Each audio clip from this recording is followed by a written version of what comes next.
besoin de toi, maître. Heureuse est la mère qui t'a porté et allaitée. Heureux plutôt ceux qui écoutent la parole de Dieu et qui l'observent.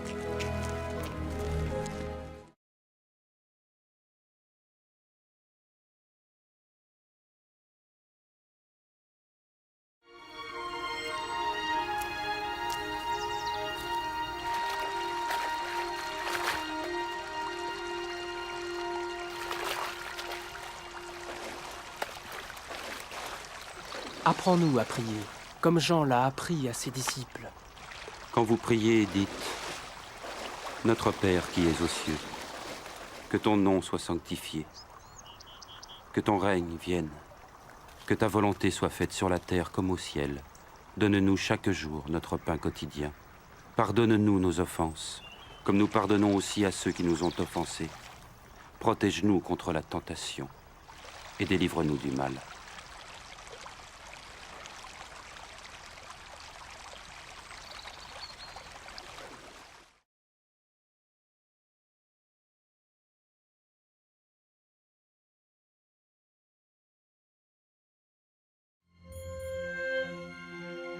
Dans les Saintes Écritures, Dieu déclare que le Messie viendrait pour être le sauveur du monde.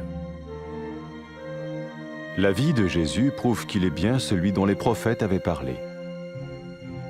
Ésaïe a prophétisé que la Vierge deviendrait enceinte et qu'elle enfanterait un fils. Des siècles plus tard, la naissance de Jésus accomplissait cette prophétie.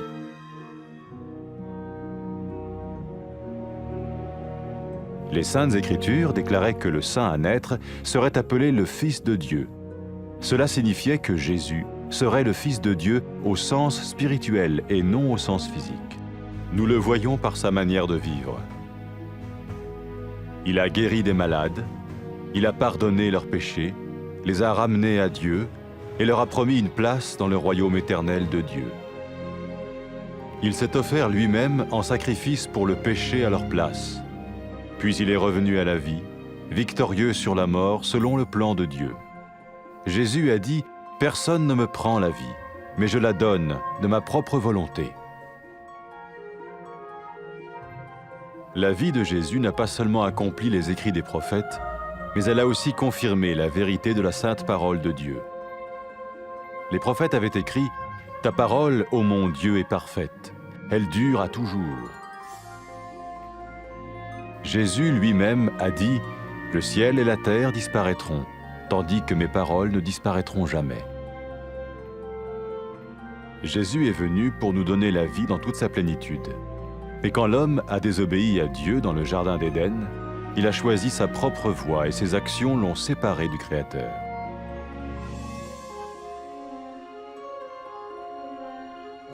Les Saintes Écritures déclarent que tous ont péché et que le salaire que paye le péché, c'est la mort. Il s'agit de la mort spirituelle, éternelle séparation d'avec Dieu. Mais tout comme Dieu a donné un bélier pour qu'il meure à la place du fils d'Abraham, ainsi il a envoyé Jésus, le Messie, mourir à notre place. Sa vie, sa mort et sa résurrection restaurent la relation entre Dieu et tous ceux qui mettent leur confiance en lui. Maintenant, non seulement Jésus pardonne les péchés de ceux qui le suivent, mais il les sauve aussi du jugement éternel de Dieu. Ils sont sûrs d'aller au paradis et de vivre avec lui pour toujours. C'est cette vie et cette liberté de la culpabilité et du pouvoir du péché que Jésus offre à chacun aujourd'hui. Cela ne veut pas dire suivre une religion, mais choisir d'avoir foi en Jésus qui dit « Je me tiens à la porte et je frappe. Si quelqu'un entend ma voix et ouvre la porte, j'entrerai chez lui. » Cela veut dire se tourner vers Dieu et croire que Jésus vient dans nos vies pardonner nos péchés et nous rendre tels qu'il veut que nous soyons. Il ne suffit pas d'approuver intellectuellement ce qu'il dit, ni de vivre une expérience émotionnelle. Nous le recevons par grâce, au moyen de la foi, par un acte de notre volonté. Lorsque quelqu'un est prêt à suivre Jésus le Messie, il peut lui parler par une simple prière.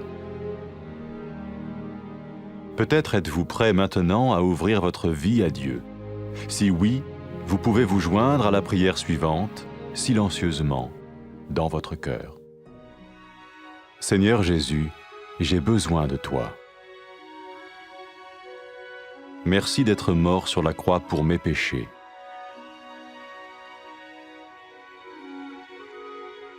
Je confesse mes péchés et je m'en repens.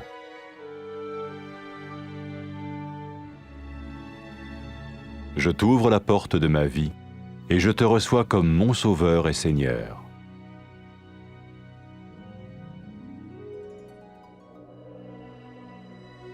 Merci de me pardonner mes péchés et de me donner la vie éternelle.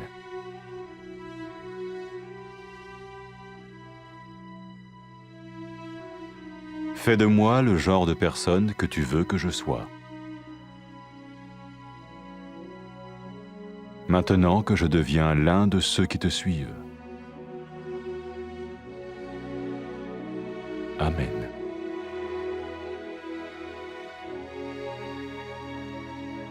Jésus a dit à propos de ses disciples, « Mes brebis écoutent ma voix, je les connais et elles me suivent. » Pour expérimenter la vie en abondance promise par Jésus, ceux qui le suivent parlent à Dieu chaque jour dans la prière et lisent ou écoutent sa parole. Ils parlent de lui à d'autres personnes et rencontrent régulièrement ceux qui l'aiment et le suivent.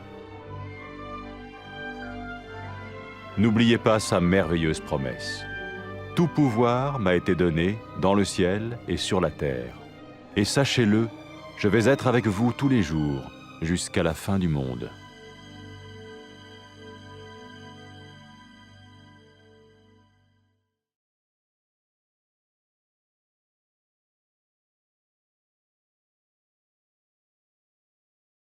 محتاجينك يا رب.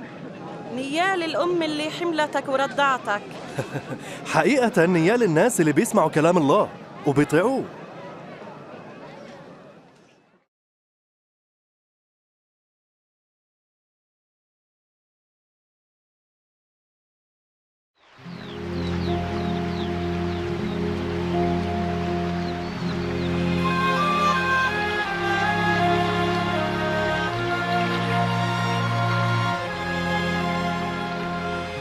علمنا كيف نصلي زي ما يوحنا علم تلاميذه. لما بدكم تصلوا قولوا أبانا الذي في السماوات ليتقدس اسمك ليأتي ملكوتك لتكن مشيئتك كما في السماء كذلك على الأرض. خبزنا كفافنا أعطنا اليوم واغفر لنا خطايانا كما نغفر لمن يذنب إلينا ولا تدخلنا في تجربة لكن نجنا من الشرير.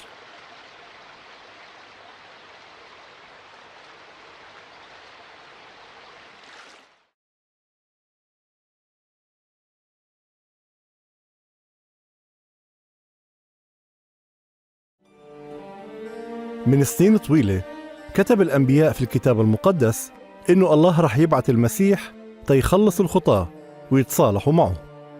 حياة يسوع فرجتنا إنه بالفعل هو المخلص اللي الله وعد إنه يبعثه للعالم.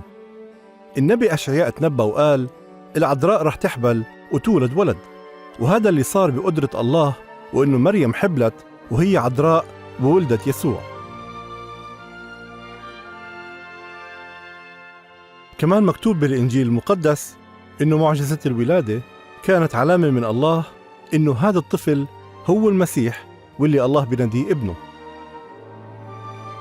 لما الناس شافوا يسوع شافوا كمان قوة وقدرة الله، شاف الناس وغفر خطاياهم ووعدهم إن يكلهم مكان في ملكوت السماء. مات يسوع وضحى بحياته وأخذ قصاص كل البشرية، وبعدها قام من الموت، وهيك فرجانا إنه قوته أعظم من قوة الموت. يسوع المسيح قال أنا عندي القدرة إنه أعطي حياتي والقدرة إنه أخذها. حياة يسوع تممت شو تنبأ الأنبياء، وأكدت إنه كلمة الله هي من دون تحريف وإنها أبدية زي ما قالوا الأنبياء.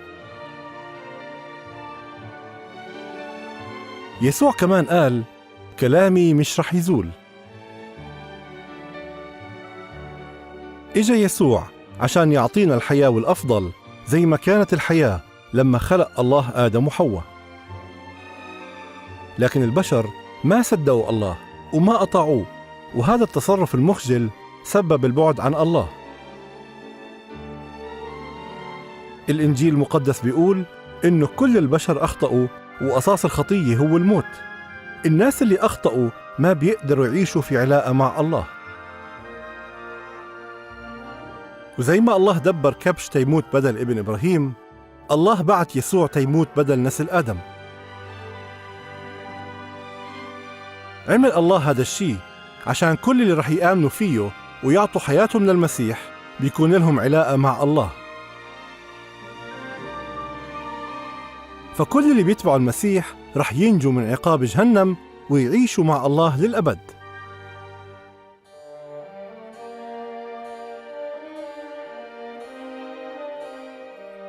لما قام يسوع من الموت قال لأتباعه إنه باسمه رح يقدر كل البشر ياخدوا غفران الله لخطاياهم، وهذا الشيء متاح لكل اللي بيتوبوا.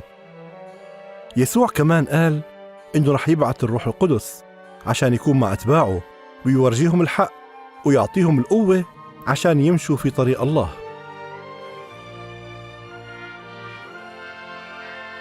لما الخاطية تابت عن خطاياها وقررت إنها تتبع المسيح، يسوع قالها خطاياك مغفورة، إيمانك خلصك. يسوع قال إنه الناس لما بتحب الله بأمانة هاي علامة إنه الله غفر لهم خطاياهم. يسوع المسيح بينادي كل الناس اليوم إنهم يمشوا وراه.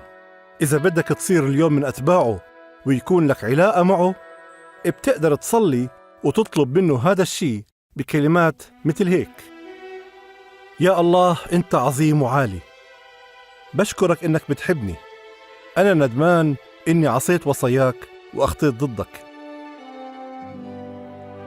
بشكرك إنك بعت المسيح تيموت على الصليب بدالي، وإنه قام من الموت مرة تانية. أشكرك إنه تألم عشان عقاب الخطايا اللي أنا عملتها. أنا بدي أتبعك وبآمن بيسوع كربي ومخلصي. أشكرك لأنك غفرت خطاياي وفتحت قدامي الباب علشان أدخل لعندك ولملكوتك. بطلب منك تعطيني الروح القدس عشان يمشيني في طرقك،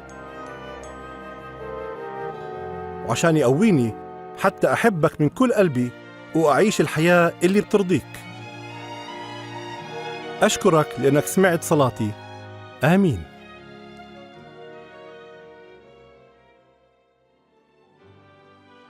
يسوع قال لأتباعه: خرفانة بتسمع صوتي وأنا بعرفها وهي بتتبعني.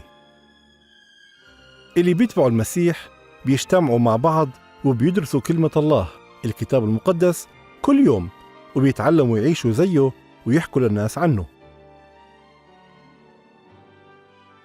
فيسوع بيقويهم من خلال قوة الروح القدس اللي ساكنة في قلوبهم، وكمان بيصدقوا كلام يسوع اللي قاله قبل ما يطلع للسماء لما قال: إن عطالي كل سلطان في السماء وعلى الأرض، وأنا رح أكون معكم كل الأيام حتى نهاية العالم.